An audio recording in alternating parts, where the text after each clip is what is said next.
Hi, and welcome to Spiritual Soul Center. Welcome back today to this beautiful video. We are joined by the most wonderful Duygu, as always.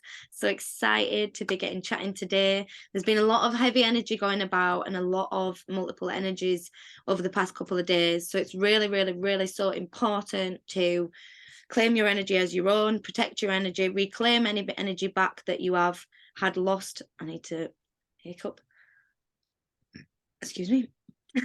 Make sure you're reclaiming back any ties or any energetic connections that you have elsewhere, or anything that you really feel like you're not necessarily feeling whole, fully connected, fully grounded, fully supported, fully level in your own self. The full moons can be a beautiful time for rebirth, reclamation. It can be a wonderful energy. It's also one of the first supermoons of 2023, so it's a very powerful energetic time. That was last night on the 5th. I think that was the right day. No, yeah, the 5th. So there was a lot of multiples energies going on last night for good. However, as anything can be used with any intention, so can super moons and full moons be amplified with negative intentions as well by other people. So it's really important that as much as we use the full moons for beautiful, amazing, powerful things, make sure you're protected, make sure you're guarded, and make sure you're vigilant at times like these, because the energy portals are high, the veil is quite thin, and there is a lot of energy swarming around at this time. So it's really important to just keep yourself protected, grounded, level. There is a video I will link below about the protection methods, but just to add on that, if there is anything else that comes up, so for example, I'll let Duygu add anything in as well. But for me, I have started adding in electricity or silver, mercury, and gold to create that thicker, more level of protection. Membranes and force fields, if anyone's ever seen Twilight, things like that can be really great at protecting your auric field and your home and your space. Calling in the native Indians with a staff to clear the space completely can be a very powerful technique as well. And just really tapping into using multiple techniques at once. Don't stop doing what you're doing if it feels resonant. Just add on extra techniques. And then obviously there's all the human things we can do, like the herbs, the incense, sage, the palo santo, the crystals, and the different forms of techniques we can do on a human level. But really make sure you're energetically protecting yourself and wearing the armor of Christ consciousness and the armor of source and of five-dimensional golden light, because that's going to keep your energy and your physical body at less of an open vessel for any attachments or attacks. So that should be a little bit clearer there. I know that was a bit deep, but I felt like that needed to come out. Yeah. And it's also one of those things of like, as soon as you feel your energy becoming a little more scattered, as soon as you feel like getting scattered, one of the first things to do is to like pull in the energy, pull in, pull in, make it potent, make it potent. And then also Anya, you did a beautiful job of being very comprehensive of all of those.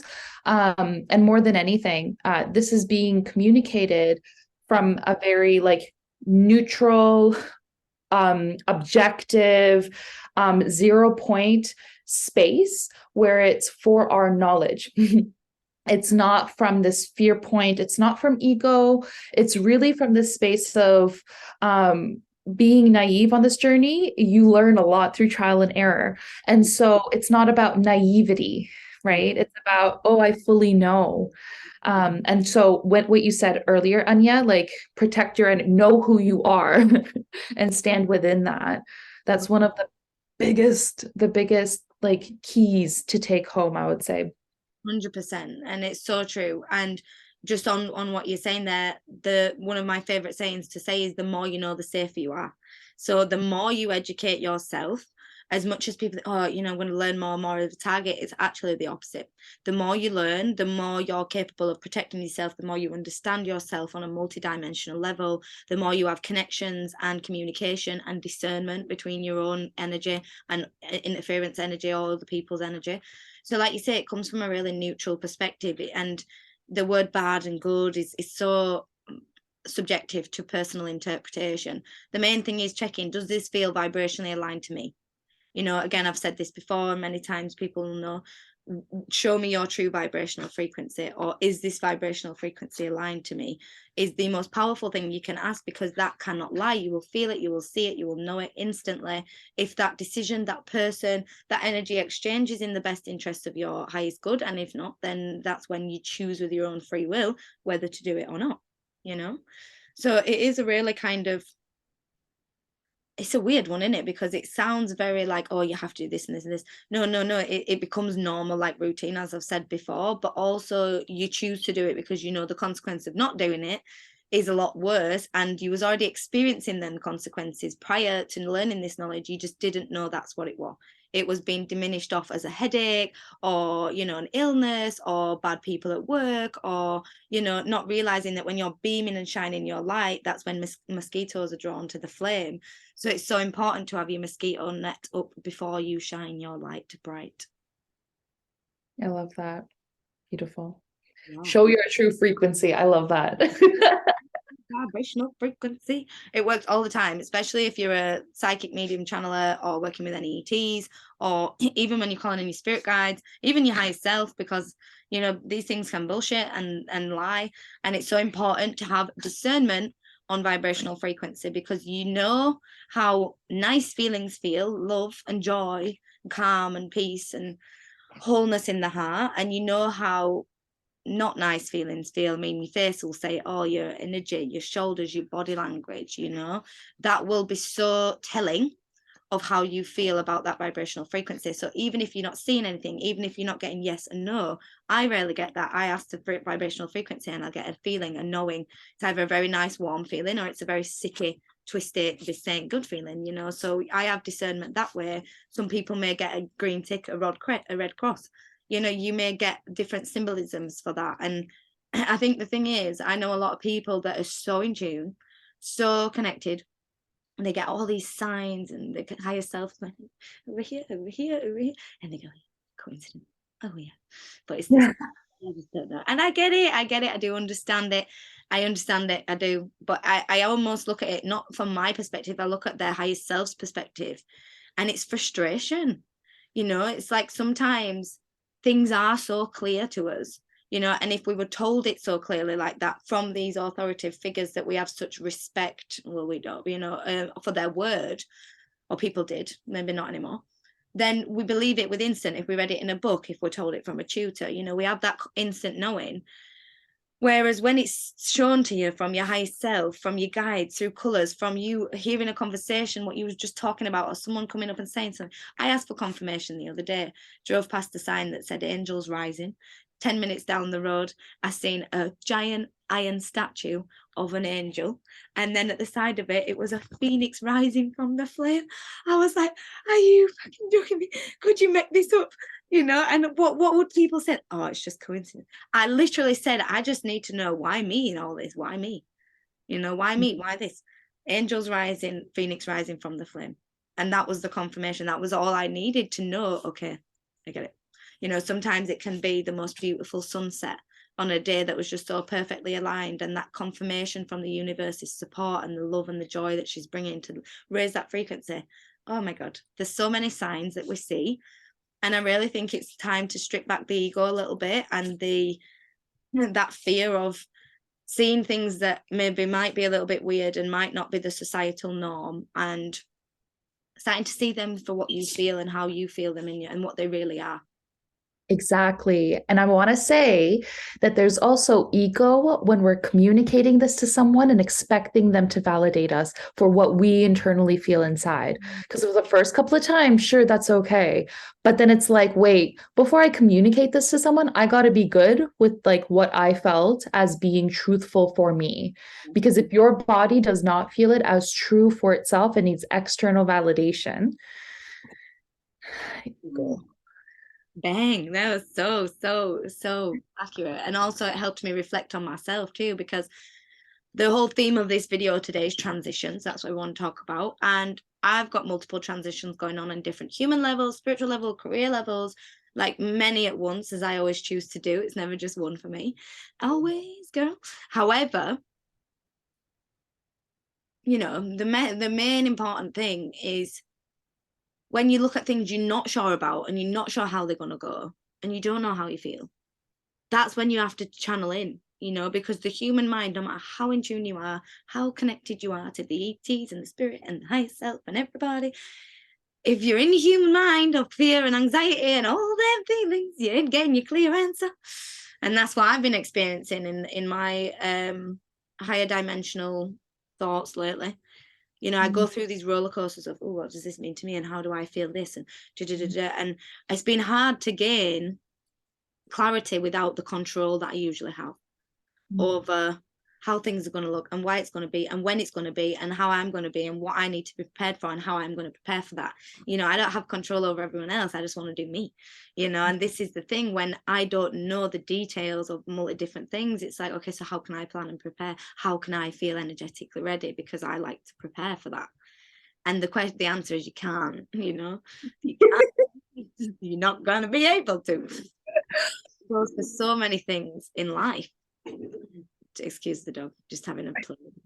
Just after because you're not meant to. Like, I was watching this movie, and Charlie's Angels, and towards the end of the movie they show how each individual is preparing for these different scenarios. So one of the characters, she thinks she's gonna jump off of an airplane to do like the whole free falling whatever shoot a parachute thing, and she's like ready to like jump off, and they're like, no, you're staying on the plane and you're landing the plane. And she's like, I've never landed a plane before.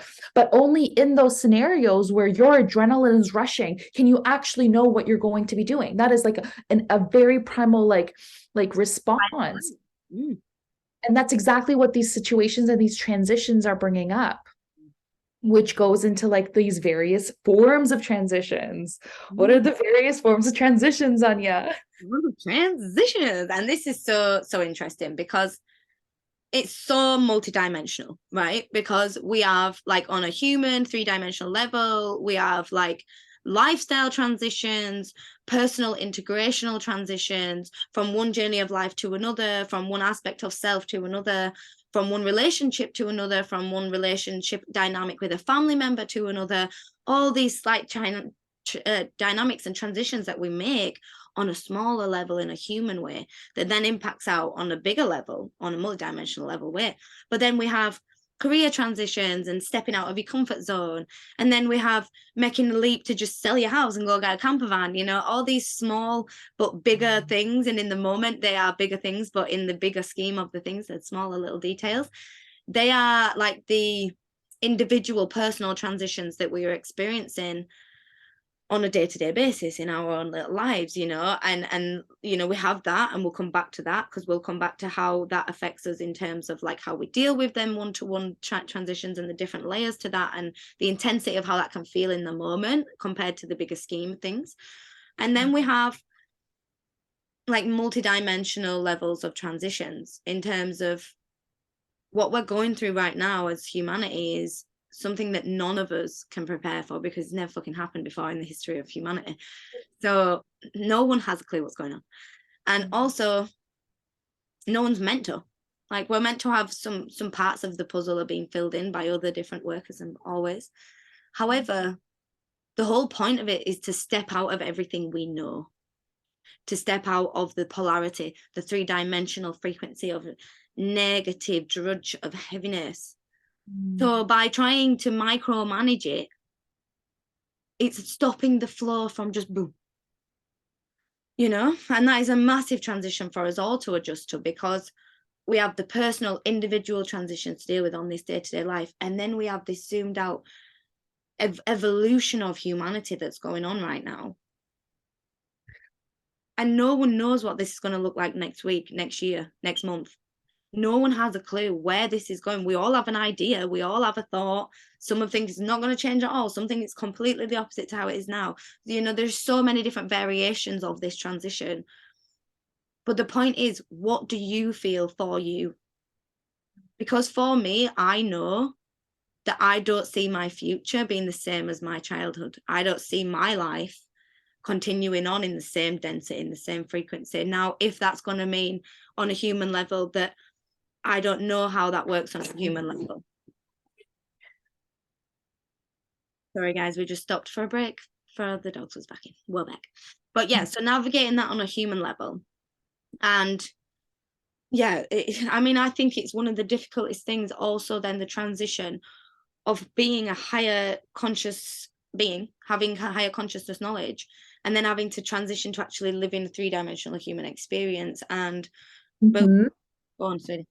Because there is going to be moments where you're going to have the phoenix rising out of the ashes moments, and then you're going to have to like transition into like this 3D way of like someone's like, how are you? How do I integrate that? Yeah. How do I? Oh, by the way, I just had the Dark Night of the Soul, Death, Rebirth. I'm now nothing like I used to be. My personality is a complete trauma response. So I'm refinding my whole identity, and all is good. How are you? Or you choose to opt for, I'm fine. Which my friend likes to point out. I can't remember the full analogy, but it was like fucking insanely neurotically emotional. And I was like, oh, that's great. Like, that's actually great because that is so what people mean when you're like, I'm fine. It's like, yeah, you're fucking insanely neurotically and emotional. I was like, yes, I loved it. So it's true because how do we transition that? I remember a friend that we no longer connect anymore, but beautiful soul, always send love. But she said to me one time after a massive rebirth, the next day she was like, Anya, how am I meant to live normal? How am I meant to live a normal life now? And I was like, I don't know, because I struggled. I was like, bro, I don't know. The best thing I can say to you is nature, right people, right vibration, and music helped me completely. When it got too much, outside in nature, music, right vibrational people, laughing, frequency. Sometimes me and Trish would laugh like while crying, whilst thinking, are we insane or is this normal or what the fuck, and then, but just the fact that we were laughing instead of deeply crying about it was such a better vibrational frequency to handle that emotion and to deal with that transition, which leads us on to exactly where we want to go in terms of how do we deal with transitions on all different dimensional levels. So whether that's the smaller human transitions that we're going through for work and career and family and relationships, and there might be a time where you're experiencing a relationship that you're in and you have a lot of love for this person in terms of the person, you love them as a person, but you may not be in love with this person. I have known a few people like this throughout my life, and they experience such guilt, in terms of putting their own self first, because all they've known their whole life is making sure everyone else is okay and settling for the fact, well, it's okay though, but it's not bad. It might not be meeting every single one of my needs or even half of them or even a quarter of them. However, it's okay though, because it's not bad. And this is with all love to anyone that's experienced this, because it's all part of growing and learning, always. But that part of it is when the inner self is screaming, let me out, let me speak, let me have my opinion, let me have my needs met, let me have my inner child validated, my sexual needs met, all these different things that don't get spoke about when people are just surface level. It's very difficult to then break out of that transition when you're in a surface level thing, because you can't just then, or they feel like you can't just go straight deep into, well, actually, all this time I've not been getting this need met and this need met and this, but they've never articulated that before. So to the other person, that's such a shock. It's such a overwhelming criticism of their character and their role in that relationship, when in reality that's been the reality the whole way through. It's just not being expressed and communicated. So, what I'm hearing then is in these moments of transition, not only is it this like redefinition of how I communicate with myself, but it's also a redefinition of how I communicate to others. Wow. Like, let's take it like a bit of like a higher perspective, from that perspective of how communication functions. If you're seeing a person going through a thing and they're not communicating as much, right? It doesn't mean that you have to do anything. But if you have like this inkling, or rather, and if you have this inkling of like, I really want to check up on them. Yep. I just want to check up on them with no expectation, with no fear, with no like, you haven't talked to me in a while, none of that. None of those like it's essentially like prejudgments, pre-labels onto the conversation. It's already coming with energy, when as if you just, hey, how are you? What's going But on? we're so used to that. We're so used to communication being energy that we're just spewing on people instead of the conscious intention behind it. Mhm. Like I had a friend that she was going through something that I was like, I can no longer hold space for whatever you're going through because there's no consent. You're just kind of all over the place. And now other people are communicating things about you that I'm like, woo, okay. I attempted to bring it up to this individual a few times, consented before, like consented asked. And I noticed that all this person wanted to do was not take responsibility. So I was like, okay, we're not ready. Yeah. She recently reached out to me saying that it's the full moon, which is a good time to clear some energy out. Let's clear this energy. And I'm like, thank you for communicating this and bringing it to my attention. I've been ready since August to have this conversation. Beautiful, beautiful.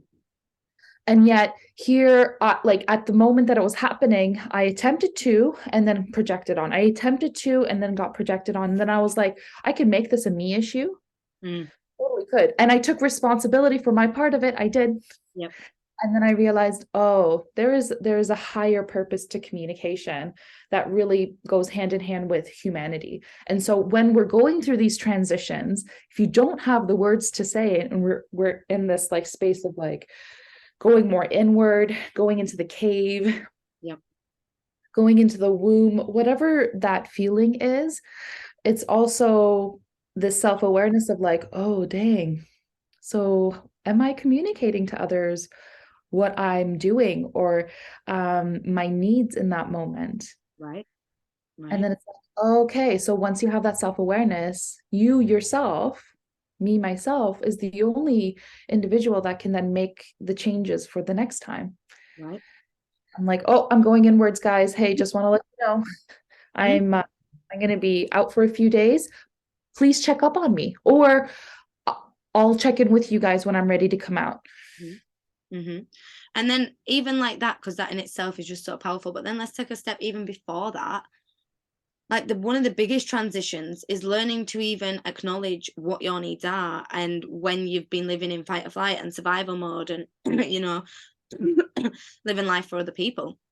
So it's really important to acknowledge that a lot of the first transitions will be just to stop, to slow down, to just stop and acknowledge the patterns and the cycles that are running in place that are not benefiting you, and to maybe start breaking them down, and to start making transitions and implementing boundaries on that level in terms of protecting yourself and protecting your space.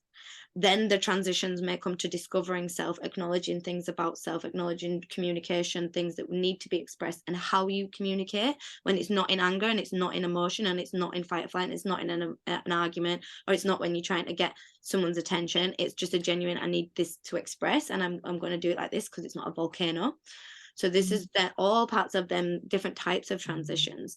And then we get to a point where you're in your healing journey, you've been in there a while, you recognize your own self, you recognize your own sense of being, but then you notice that, for me personally, you notice that parts of who you are now is not who you were 3 years ago, 4 years ago, 5 years ago. And it's almost like this moment of acknowledgement and pride, but grief. Grief for the fact that I didn't know that she was going then when she went, but then she did, that version of me. And she'll never be back again, which is a good thing, but it's also a sad thing.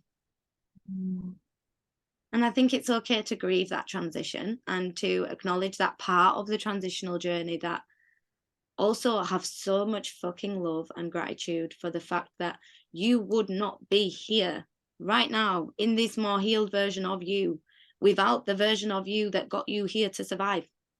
Because the version of you that was in fight or flight, anger, emotion, or sadness or quietness survived to get you to the point where you could heal enough to thrive. And And that is key. exactly, because the grieving part is the most important part, to come to that place of gratitude of, oh, I'm grateful for that past version of self. Because once we pass gratitude, then we have moments with self where we can actually have compassion for past versions of us that cringe. Yeah. The cringe moments of, oh my God, I left my inner child so vulnerable in that moment. Yeah, it's sad. Yeah. Moment. Mm. Times where I used to look at it with like, judgment, criticism. Now I look at it with such sadness in terms of, yeah, how lost, how disconnected. I look back at pictures and barely recognize the little tiny bits of light that was in the soul because it was so overfilled with the noise. Sad. But yeah, and it's really important to recognize that there is not, oh, you just wake up. It's not a spiritual awakening overnight. It is so many multi-dimensional transitions. And when you go through a new transition in life, as now, multi-different dimensional transitions going on, those traits of wanting to control it and wanting to plan and prepare still come up. And it still comes up in terms of it challenges your fundamental values of, do you really feel safe on your own? Do you really feel safe enough in your inner child without the physical or financial or, people around you that make you feel safe? Have you really done the work? Exactly. Because then goes into the space of like, once we understand safety, not safety, what do I do? Regulate my nervous system. Then it's, do I actually trust myself? Do I actually trust the messages? You know what's in the best interest for me and my body and my life, right? Exactly. And the way you want to work, the way you want to build an income, the way you want to live, the way you want to eat, the way your diet, the way you want to breathe, the way you want to dress, any part of your self-expression, if you feel it is in the best interest of yourself, do not let anyone else take that choice away from you. No. And don't let yourself take that choice away from you. Right? Because that's usually the main reason, because it's the fear of other people. And that also too, sometimes we get to a place where we're like, oh, we're in flow with life. We flow with such ease, which we might in many aspects of life. And that is amazing and beautiful, and have pride and respect and gratitude for that. But also recognize where fear may be limiting you. Where fear may be limiting you from stepping out of your comfort zone. Are you in flow with everyday life? Are you in flow with living life to the fullest?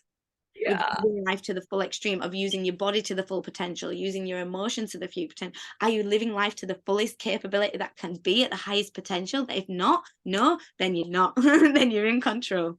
Like, let's talk about that potential, because within a certain space of like everything's flowing, what are you aware of that you're not that you are what are you aware of that you're controlling, and then what are you not aware of that you're controlling? Yeah.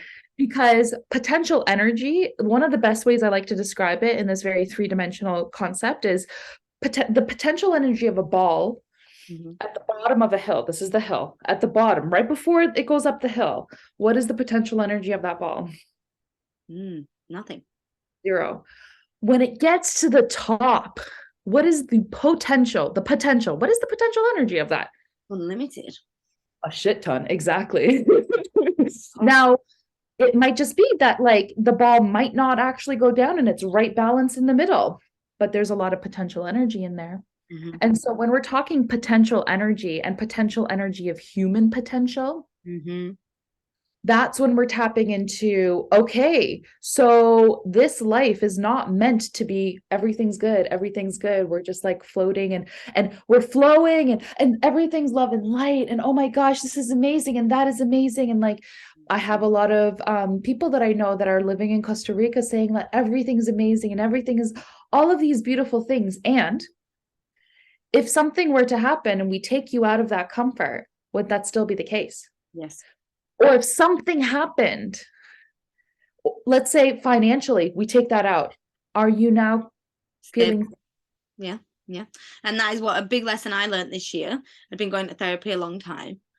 And, it was like the realization of I had built coping mechanisms or adjusted my life around my triggers so that I was not triggered.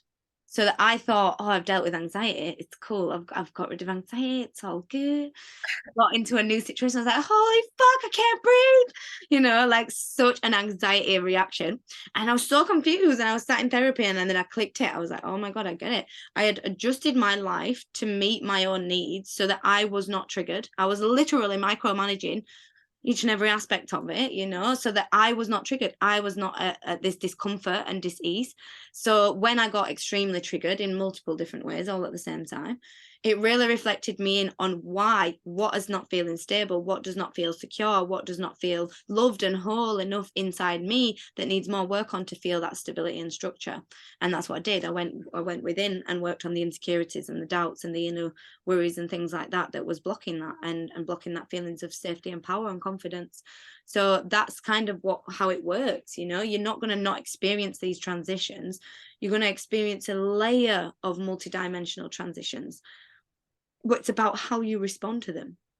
Do you allow your defense mechanisms and your ego to tell you that you've done it all and it's all good, or that that you're in such flow that the transitions don't bump you? Because are you just micromanaging them transitions? And if there was a big transition, how would you respond to that on a physical level? And it's really important to look at them things. Well, and also knowing the energetics behind it, because there's the human experience of, oh, there's a change. And we know there is a feeling within the body. And, My body doesn't like change.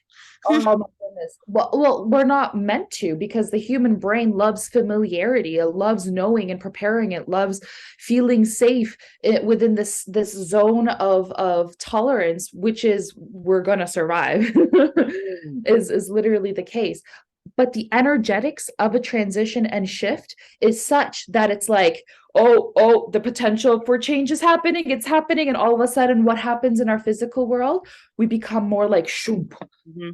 I don't want to shift. I'm going to be stuck. Ego comes out with full force, with all the bells and whistles, all of the shields to be like, no, no, no. A person gives you a reflection that's not a very lovely reflection. And you're sitting there being like, oh, and not wanting to take responsibility. So it's like, well, remember that time that you did this? Mm-hmm. Projection, reflection, projection.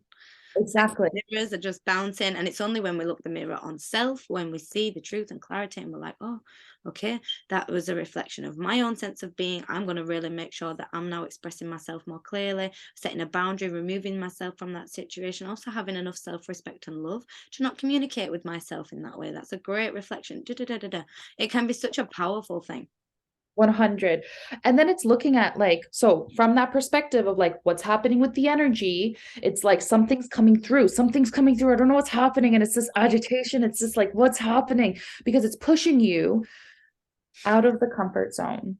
Yeah. Because that's exactly what is needed in order for that come. And that's where all of these analogies and metaphors come through, because they're so representative of that energy. Because can we actually see energy? It's not is energy tangible or non-tangible? Well, the thing is, I always use the same example is we can't, it's a grim one, but you can't smell it when you can smell it when someone trumps, right? So it's there, they've fired, they've trumped. However, you can't see it. It's not there in the physical reality, but it's happened. It's because you can smell it. So energy is the same thing. Energy exists everywhere, seeping up everything, every item, every being, every tree, every living organ, being, thing on this earth has energy. And it's just because we can't see it or smell it sometimes that we don't have the knowing of that's what that is, but we all feel it. We all have walked into a room and thought, oh my God, it feels really awkward in here. It feels really uncomfortable in here. Why would it feel away in a room if energy wasn't a thing? If energy didn't have such a profound impact on each and every way that we all work, like we said earlier, the hypervigilance to observe what someone is saying with their own mouth, but then know that they're actually saying something completely different by watching their energy, by watching their body language and their response to that, it's the hypervigilance, also defense mechanism in us, defense mechanism in them. It's this multifaceted layer to understand human brain and understand the different levels of communication and transitions. And we're all still learning, but the best thing you can do is just not give pressure and punishment on self to have everything always the way it's supposed to be, because the point is it's probably supposed to be a lot more beautiful than that, and you're micromanaging it and stopping the beautifulness from just flowing in. Definitely. And I feel like in that moment of understanding, oh, so these are all the stages of transition.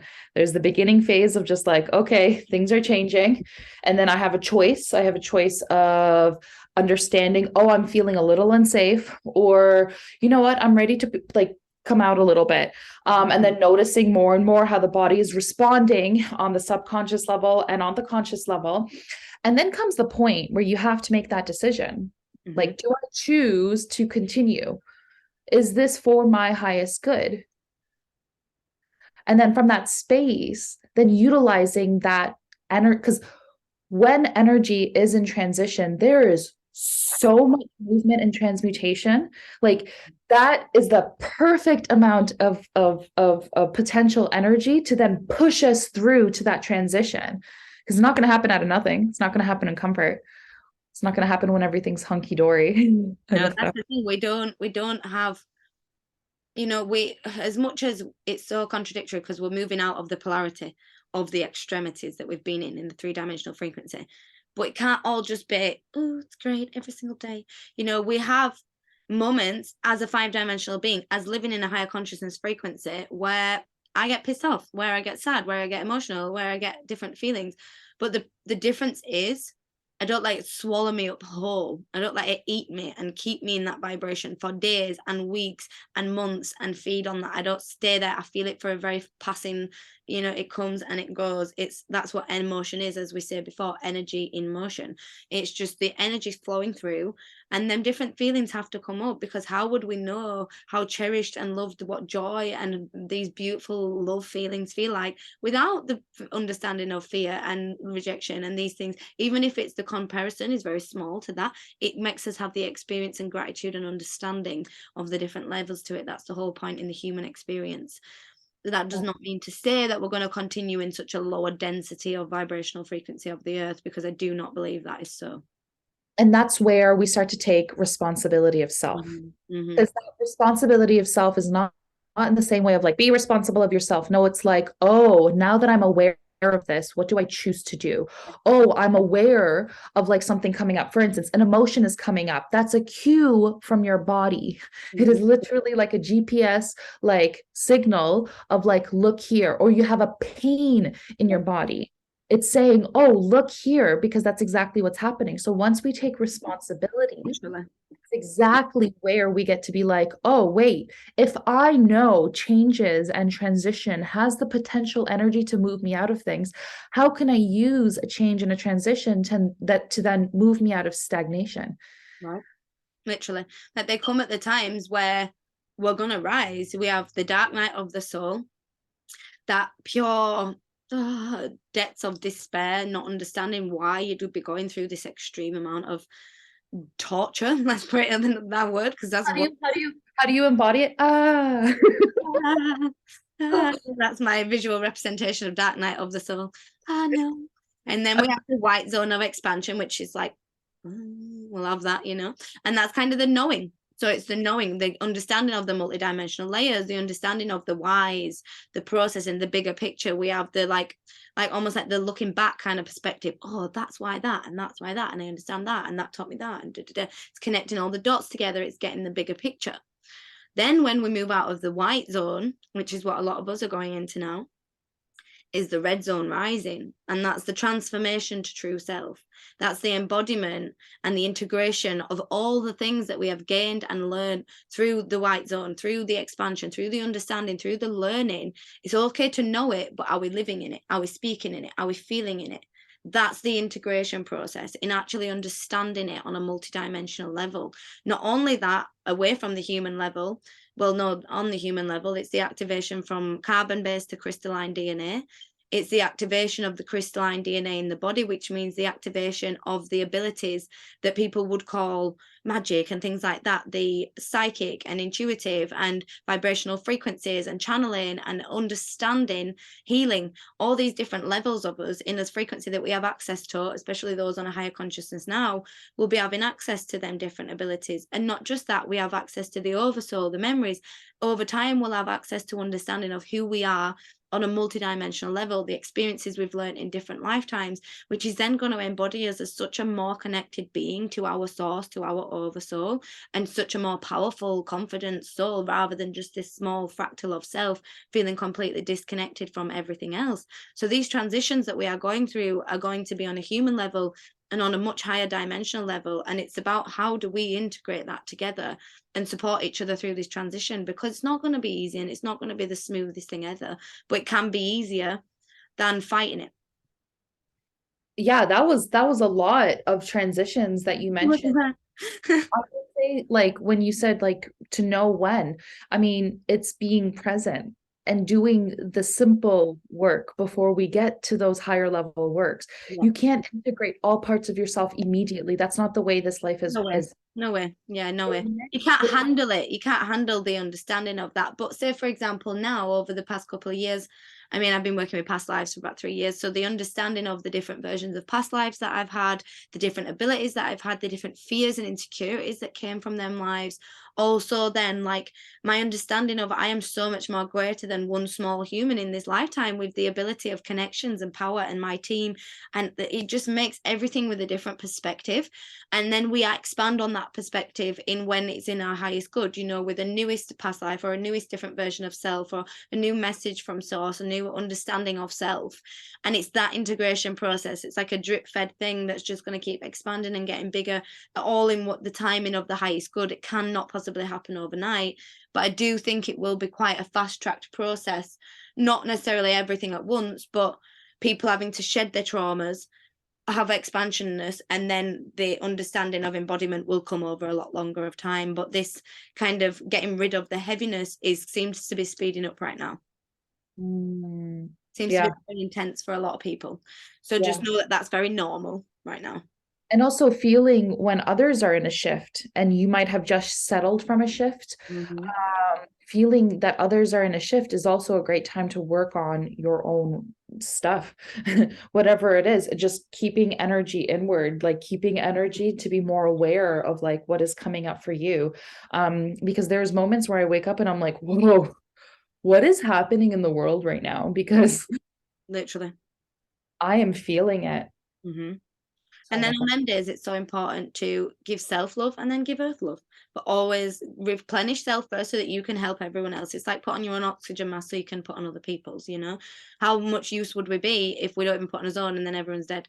So we need to put on ours and then help everybody else, you know? That's the whole point. And also when you want to, not just obligation, just like when you feel drawn to, when you feel aligned to, and when it's the right thing to do in terms of frequency matching. Don't have the martyr syndrome just because you have this connection to source, connection to healing your own self. Not everyone's ready to receive. That's one of the biggest lessons you have to learn is not everyone's ready to receive. Not everyone's at that transitional point in their life to understand and embody the harsh realities of the choices we made and the situations we put ourselves in and the mindset that we carried that continued us in a vibrational frequency maybe for longer or more intensively than we had to because of his own personal choices. Not everyone's ready to face that. And that's a really important thing. You know, you have to just do you, and when you ask for the support, when it feels necessary to spread it, that's okay, but don't try and put it upon people that are not ready to take it because not everyone is. Well, then you're gonna feel that whiplash of that energy. Yes. It's Oh, what? and then get to that place of victim of like, but I was just doing like Yep. good. Like Mm-hmm. what and it's like, oh wait, there's my perspective and there's many other perspectives. Because So in that time, no one asked for that and it wasn't needed and it was taking them away. It was too much at one time. It was too emotionally overwhelming, you know, and there's so many other contributing factors. Like your intention was to help, but the effect was that it harmed. So regardless of the intention, the outcome was that it harmed. So you can't be mad at someone if they project onto you when you knew in that initial moment. You know, I always check, can they handle that energetically? That's something that will come later on. But I do have a feeling like, do I want to have this conversation with this person? Does it feel right, like for me and for them? Always I have that ask that question before I have a deep conversation. exactly that question of consent, because that's what it is at the end of the day. Because if you're assuming someone needs help, you're already taking them out of their power Yeah, because they that what martyr you're syndrome. that, Mm. exactly, because that subconscious is saying, oh, you don't have enough power to do it yourself, let me help you. He saved you. Yeah, yeah, yeah, yeah, yeah. And so that like, and there's been scenarios where I felt that energy off and a friend has helped me and I'm sitting there kind of like in a bit of a fawn trauma response of like, okay, and kind of like being like, okay, I'll receive it, and then the energies are off and I'm like, why am I feeling this way? They're trying to help me, why don't, and we go into this like cycle of looping. And Mm-hmm, so mm-hmm. it's that moment of like, next time that happens, I'm going to make sure I communicate to that friend, can you ask for my consent please? Yeah. Yes, that's very important. And also, like, you know, if you choose to help someone or if someone chooses to help you, that is leaving them no obligation to do the exact same thing for you, or the perceived exact same thing. Like, that is so important. You know, I really struggle to talk about negative things. I don't know why, I just do. So if you're gonna, you know, when people say, I can't, I don't know how to deal with it. So I usually say, you know, I've started being very open and saying, you know, I've really just had a long day. This is a lot of energy for me. Can we have a different conversation right now? And it got used against me in terms of, you know, you know, for example, the friends can look after me or help me when I need stuff, but then I can't do the same thing. And then I kind of thought, really, is that true? Is that real? And then I thought about it and I thought, well, no, because I knew at that time my energy was being damaged or depleted from that conversation. I was literally becoming exhausted from that conversation because of what I'd done that day, or regardless of that, you know, the level of energy I'm at.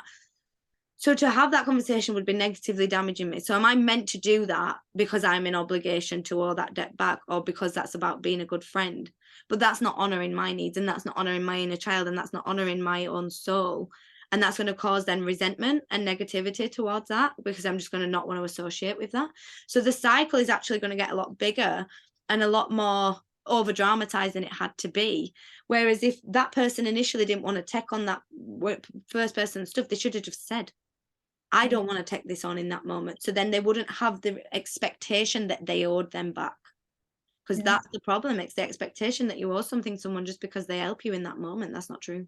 Well, then we're not doing it out of the goodness of our heart. Mm-hmm. We're not actually acting out of that. And we're acting with this piece of like, well, if I do this, then I know I'm going to receive back. And so this is me doing this so I can secure I'm going to receive back. Mm-hmm. Which is very transactional in nature. It's a very capitalist, it's the way the capitalistic society is, really.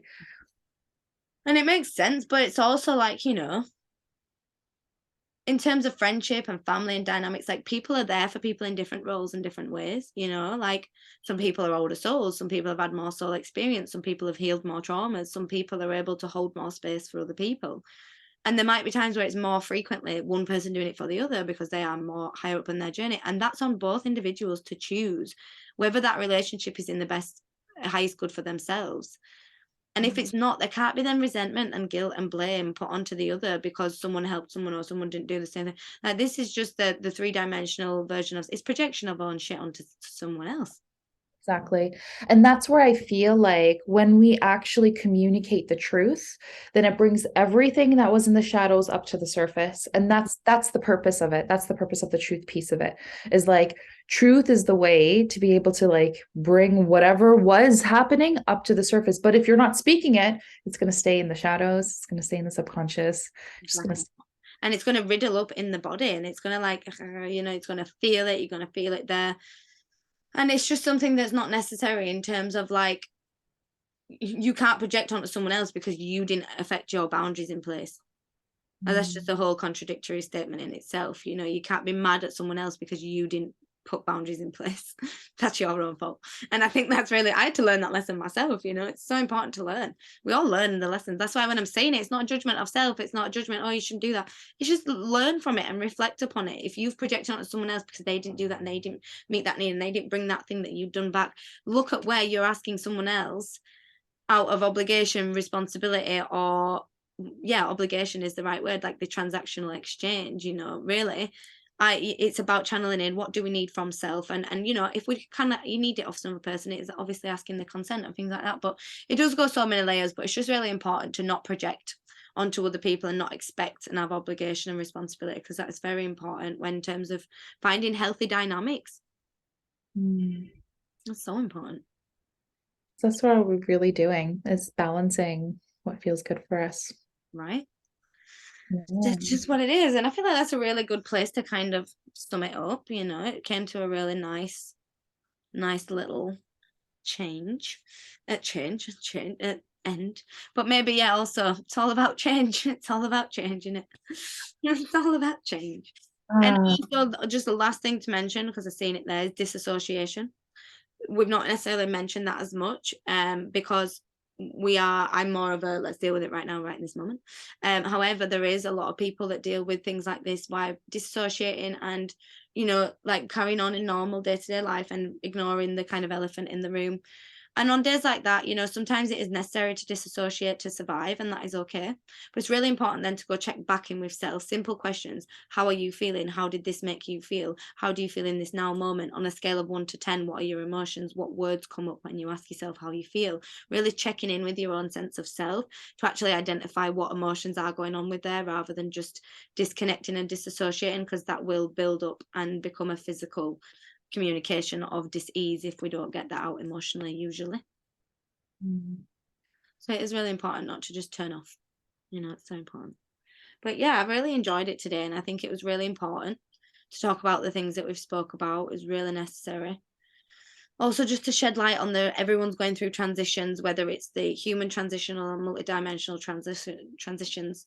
Just know that we are all going through different ones at the same time, and we're all going through this for the first time as a humanity, as a collective together. So no one's really any better than anyone else. Everyone is, you just got to live true to your own heart vibration, and that's where it'll lead you to the light.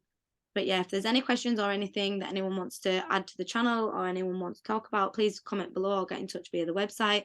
I'll leave all the details down below. For any copy of like the ebook, the affirmation cards, Trisha's got a new deck of affirmation cards out, a pre-order as well at her website. I'll put them in the link down below. Any crystal jewelry or anything like that, please get in touch. The Transformation to True Self workshop days on the 25th of February this month, so that's going to be really awesome in Yorkshire, face to face. So please just get in touch if you have any questions or anything you need. Don't hesitate just to get in touch, and make sure you're looking after yourselves and protecting yourselves, and make sure that you're always loving yourselves, guys. Lots of love. Take care, and I will see you later. Thank you, Duygu, for joining us today, and we'll be back on the show soon. Bye, guys.